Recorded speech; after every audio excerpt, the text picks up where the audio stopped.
HDSLR Shooter, your source for news from NAB 2014. Brought to you by Adobe, Atomos, Blackmagic Design, and Carl Zeiss. We're a small company based out of Australia, and we have offices all over the world. We're a very small team, but we work extremely hard to bring amazing products for creative professionals and make their jobs easier. We combine functionality of devices. We record, play, monitor, and edit. So you used to have an external recorder that did better quality than the camera. You used to have a monitor that was specifically for monitoring. Then you would take out a disc or something and you'd put in a playback deck. Once you did that, you'd take it into a computer and you'd edit it. Well, we've combined all of those functions into one device. We've also commoditized the storage media, which is where a lot of the cost of production comes from. This is a hard disk. I have an SSD here. We also record to spinning disks. About 90% of our customers use spinning disks, and I urge you to play with those and test them. I've got a guy shaking his head. Sorry? That's because you bought the wrong spinning disc. You've got to make sure that you go to our website and you pick the discs and the model numbers that we have recommended. When you do that, you can get a $50 disc will record 5 hours of ProRes HQ. So that's what we record to. We take the sensor image. We take the sensor image from any camera, and I'll show you how we do that. This is the C300 down here. Well, should be. Have you got an output going there?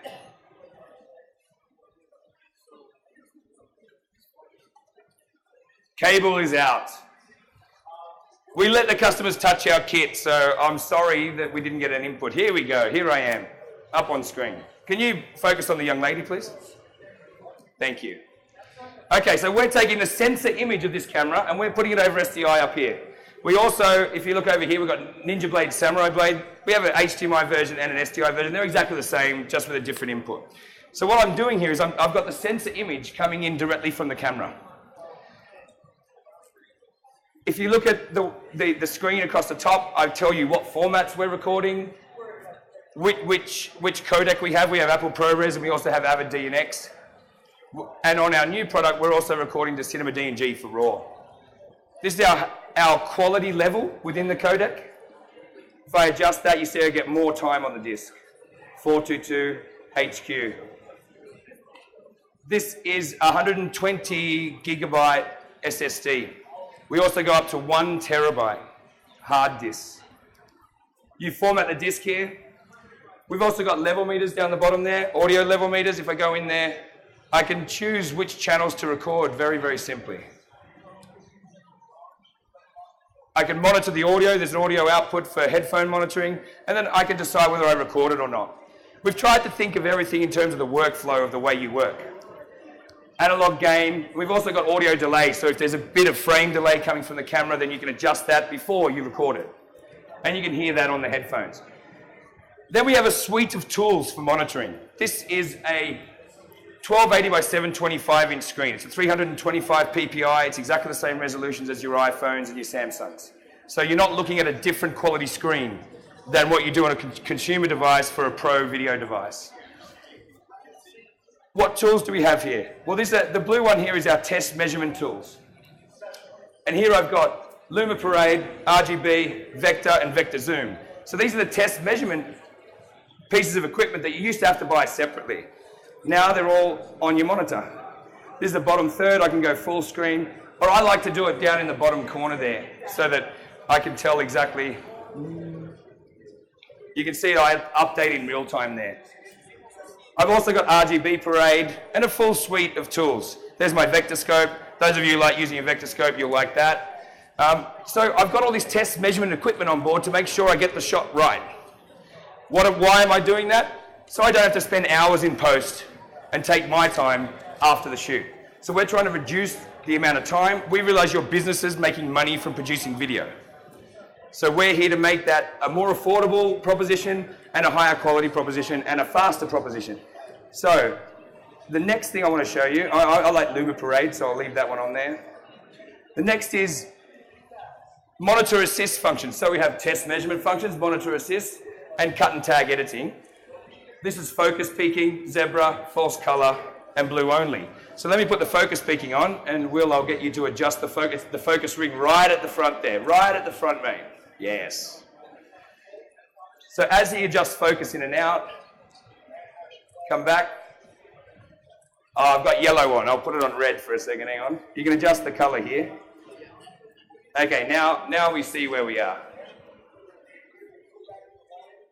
And we'll peak right there. On the Atomos there, you can see she's peaking on the corner there. I've got 3 modes of focus here.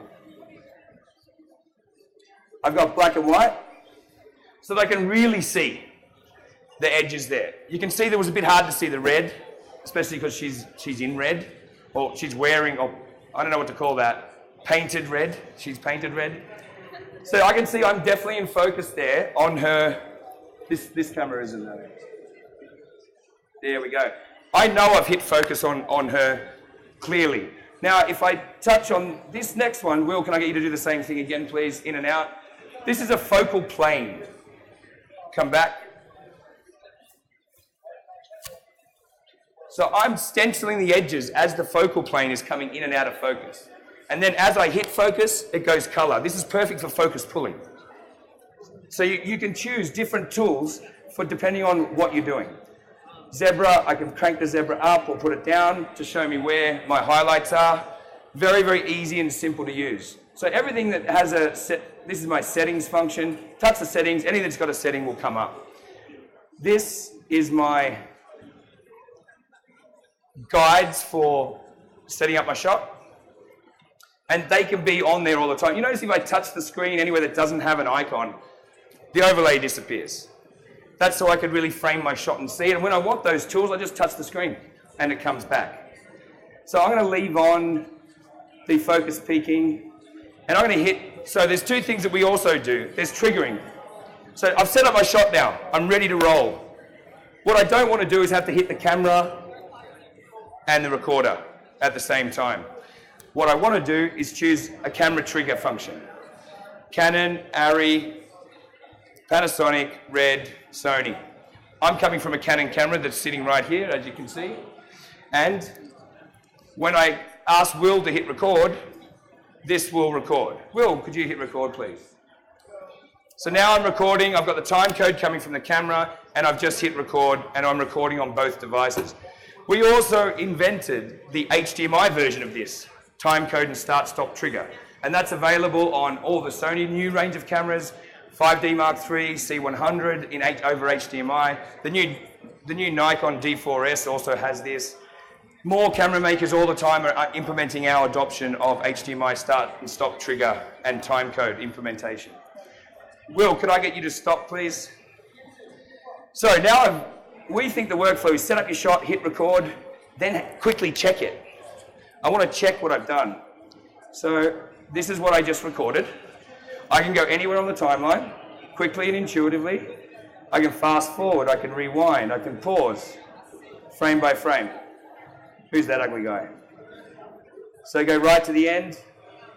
I can also turn on my waveforms and check what I did again in playback. So if I wasn't the guy recording it, I can then see whether the guy recording it knew what he was doing or not. And if there's an argument about who was in focus, we can definitely settle that argument very quickly between the producer and the cameraman. I've seen quite a few arguments like that. And once I've done this, you'll notice the little flag down in the corner. Looks like just a little function, but this is a huge, huge function. What I can do here is I can, frame by frame, find the frame that I want, just like in Final Cut or Adobe.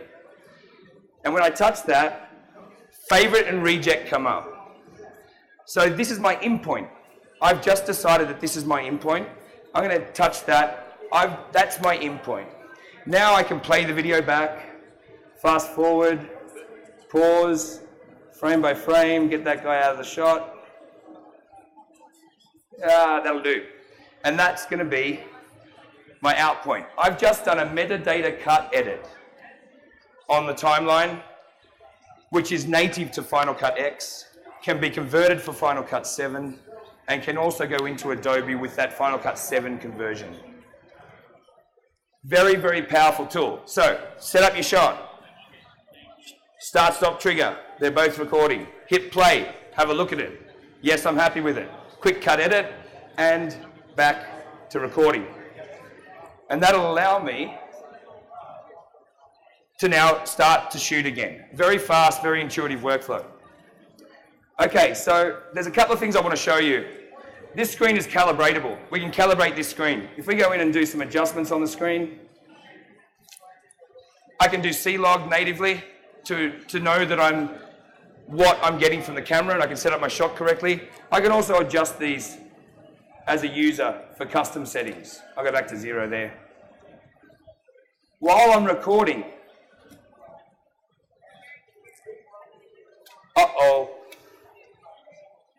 cut power, pulled out the disc. Not good, usually.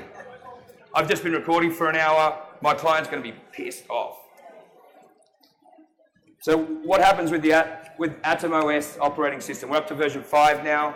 It's a very, very automated system. So as that video loads, it says, "You idiot, you broke the file." And I'm going to recover it now. It rebuilds the headers of the file, because you didn't lose the frames, they were still recording to the disk. It just didn't close properly. Now, any other maker in this industry, you'd have to send the disk back to them if they could get recovery of it.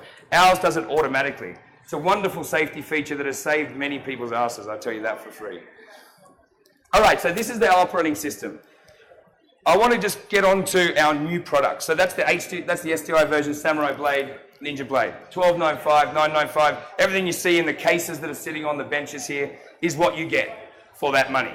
We give you the batteries, chargers, docking stations, everything you need. This is the Shogun. This sits on top of the brand new A7S, as well as the GH4. Amazing 4K cameras, and it's the 4K Warrior. It's 1995, has HDMI in and out, has remote control, headphones, it's got XLR audio in and out via a LEMO connector here, and I've got 12 gig SDI in and out, as well as a Genlock for play out in studio environments. This is a 1920 1200 screen, again at 325 PPI, so you can look at your iPad and look at this and you're not going to be disappointed. It's a 180 degree viewing angle. There's actually no reduction in the viewing angle. You can see that, can't you, sir? Yes, he's nodding his head. We also record to spinning discs and SSDs in this model, but we've now also brought affordable 4K recording. We have in the box a rated dual caddy disc system. You put two 1 terabyte drives in, hit format on the unit, it raids the discs, and you can record 2.5 hours of ProRes 4K for about $120 to $150. We're looking at $50 per hour of recording, which is equivalent to today's HD recording. Where do people go wrong when you went from SD to HD? What was the most cost prohibitive factor? It was the P2 cards and the S/S cards that you were using. Why do we call our products ninjas and samurais and shoguns? Because we're the assassin for MPEG, we are the assassin for the cost of media, and we put everything in the box so that you don't have to buy 100 accessories and try and figure it out. Why do we do that? We've got the world's most intuitive operating system. We do that so that you as a creative person can be creative. We give you the tool to be creative. Thank you very much, ladies and gentlemen, for listening to this presentation. Please come and touch all of these cameras. We've got our products on top of it. And we've got a very small little product that you should go and check out over there. This is our Ninja Star. It's $295, straps onto any action cam or any helicopter. We've got a couple of helicopters over here.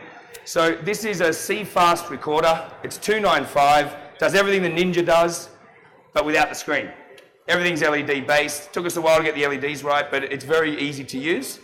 And I think this should go, if you've already got a monitor, this should go on the back of your camera to record 422 10-bit from any sensor. So please enjoy the products. Thank you. HDSLR Shooter, your source for news from NAB 2014. Brought to you by Adobe, Atomos, Blackmagic Design, and Carl Zeiss.